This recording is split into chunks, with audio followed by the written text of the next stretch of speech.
A very warm welcome to all my dear students. Today we are going to start with summary writing. So what is summary writing? Let us understand. Summarizing or writing a summary means giving a concise overview of the text main point in your own words. तो what is summary? Summary का सबसे पहला मतलब जो हमें समझना है वो यही होगा कि जैसे कि आपने एक मूवी देखी है और आप मूवी 3 घंटे की देखने के बाद उस मूवी को कितना शॉर्ट करके 3 से 5 मिनट या ज़्यादा से ज़्यादा 10 मिनट में उस स्टोरी को समझा देते हो। और उस स्टोरी को समझाते वक्त आप ये चीज़ें ध्यान में रखते हो कि जो मेन पॉइंट्स हैं आप सिर्फ वो बताते हो, उसमें जो फ़नी चीज़ें हुई हैं, जो सैडनेस वगैरह है वो आप ओमिट कर देते हैं, right.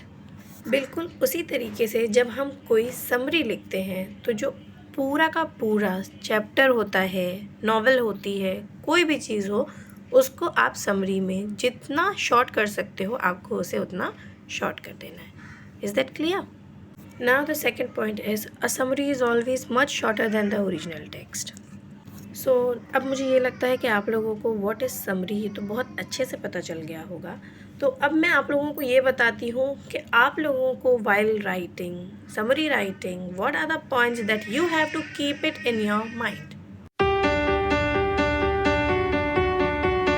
So what are the dos of summary writing?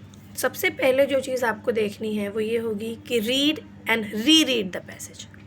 ये इस चीज़ को क्यों बार बार कहा कि रीड एंड री रीड?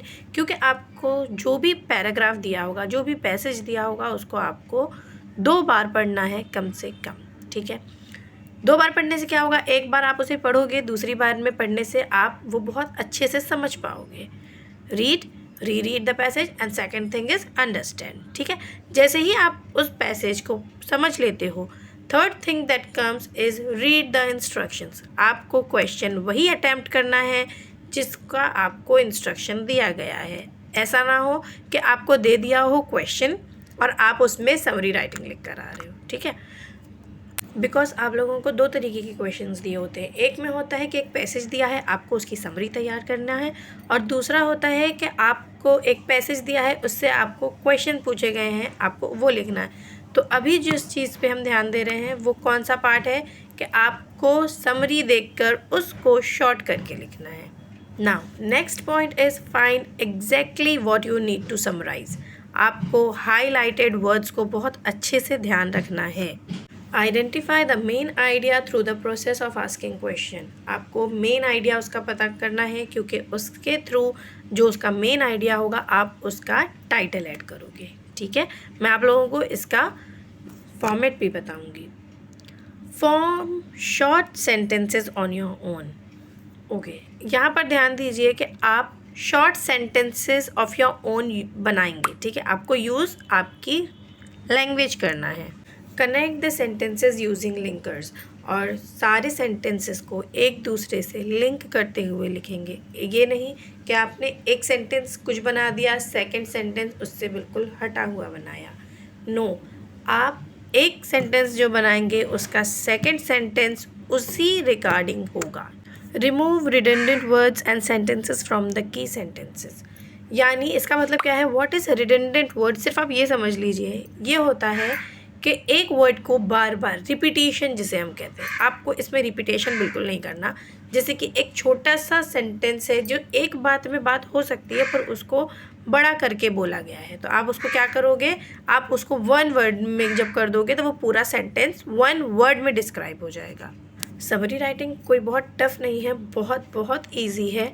तो आप लोगों को बस थोड़ा सा सिर्फ ध्यान देना है, थोड़ा सा पॉइंट्स को ध्यान में रखते हुए अगर आप लिखेंगे सो आप इसमें full out of full marks cover कर सकते हो।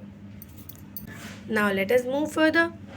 Omit details. जो भी डिटेल्स दी हुई है आपको उसे ओमिट करना है। मैंने पहले भी बताया था, आप लोग जो भी स्टोरी बताओगे उसमें जो फालतू बातें होंगी आप उसे हटा दोगे, सिर्फ जो मेन कीवर्ड्स हैं आप उसे यूज़ करते हुए आपकी समरी तैयार कर दोगे। Now comes the very very important points, that is avoid your own interpretation. आपको एक पैसेज मिला है, आपको उस बारे में बहुत ज़्यादा नॉलेज है, आपने सोचा लाओ थोड़ा सा मैं इसमें अपनी तरफ से भी कुछ ऐड ऑन कर देता हूँ। सो प्लीज़ प्लीज़ प्लीज़ आपको इसमें कुछ भी अपने मन से ऐड नहीं करना। उस पैसेज में जितना दिया है बस उतना ही लिखिए, आपका काम कंप्लीट होता है। अब ये तो 10 पॉइंट हुए हमारे, हमें क्या करना है। अब ये भी तो जान लें हमें क्या नहीं करना। Let us see. अगर आपको मेरी ये वीडियो पसंद आ रही है, please don't forget to subscribe. Now don'ts of summary writings are include. बहुत सिंपल सी बात है, आपको इसमें कुछ भी अपने मन से इंक्लूड नहीं करना, जो मैंने जस्ट अभी बताया आपको। और सेकेंड थिंग, जब इंक्लूड नहीं करना है तो आपको कुछ एक्सक्लूड भी नहीं करना है। जो उसमें से पैसेज दिया है, आपको उसमें से कोई भी मेन की पॉइंट मीन्स हाईलाइट वर्ड, आपको कोई भी उसमें से हटाना नहीं है। आपको कोई भी चीज़ ऐड नहीं करना। जो मैंने बताया, आपके मन में बात आ रही है लाओ मैं ये भी ऐड कर दूँ, बिल्कुल नहीं। जितना दिया है सिर्फ उतना कीजिए। और उसमें कुछ भी आपको कमेंट नहीं करना है। लाओ मेरा मन कर रहा है मैं इसमें कुछ कमेंट कर देता हूँ, या मैं लाओ इसमें कुछ कमेंट कर देती हूँ, बिल्कुल नहीं। आप कुछ भी उसमें कमेंट नहीं करेंगे, और ना ही तो आप उसमें कोई एग्जाम्पल देंगे। आप कोई भी एग्जाम्पल नहीं देंगे, कमेंट नहीं करेंगे, ऐड नहीं करेंगे, इंक्लूड नहीं करेंगे, एक्सक्लूड नहीं करेंगे। बहुत सिंपल सी बात है कि सिर्फ इतनी बड़ी बात को मैं बस बहुत छोटे से वर्ड में बता रही हूँ आपको, कि आपको सिर्फ जितना दिया है उतना बताइए। जो नहीं दिया है उसे बिल्कुल भी आगे बढ़ाने की कोशिश नहीं करना है। Now let's practice. एक छोटा सा पैराग्राफ दिया है, मैं उसे पढ़ती हूँ, उसके बाद मैं उसका आपको समरी भी बता दूँगी। Communication is part of everyday life. We greet one another, smile or frown depending on our moods. Animals too communicate, much to our surprise. Just like us, interaction among animals can be both verbal or non-verbal. Singing is one way in which animals can interact with one another. Male blackbirds often use their melodious songs to catch the attention of the females. These songs are usually rich in notes variation, encoding various kinds of message. Songs are also used to warn and keep off other blackbirds from their territory, usually a place where they dwell and reproduce. Large mammals in the oceans sing too. According to adventurous sailors, enormous whales groan and grunt while smaller dolphins and porpoises produce pinks, whistles, and clicks. These sounds are surprisingly received by other mates as far as several hundred kilometers away. Now let me ask you a question. आपको इस paragraph से क्या पता चला? किस बारे में था ये? एक ओवरव्यू मिला? हाँ, क्या ओवरव्यू मिला? कि आपको इसमें एनिमल्स किस तरीके से एक दूसरे से बातें करते हैं, किस तरीके से एक दूसरे की परवाह करते हैं, इस बारे में पता चला है ना। तो अब इसको हम एज मच एज शॉर्ट कैसे कर सकते हैं वो भी मैं आपको दिखाती हूँ, और उसका लिखने का तरीका क्या है मैं वो भी आपको उसमें ही बता दूँगी।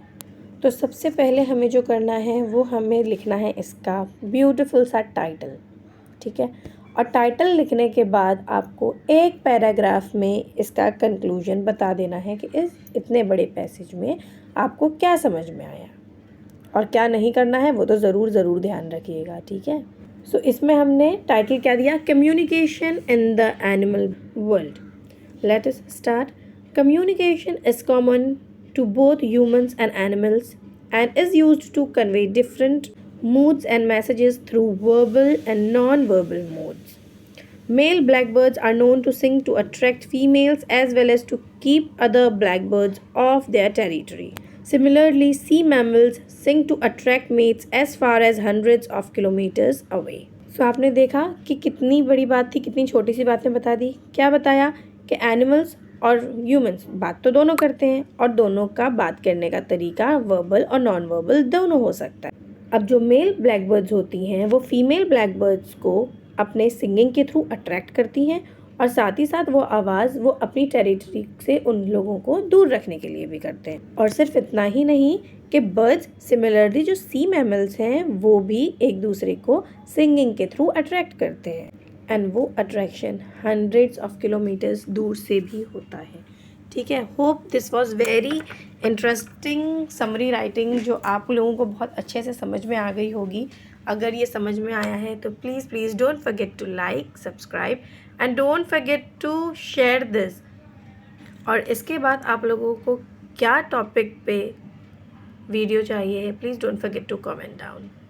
Thank you.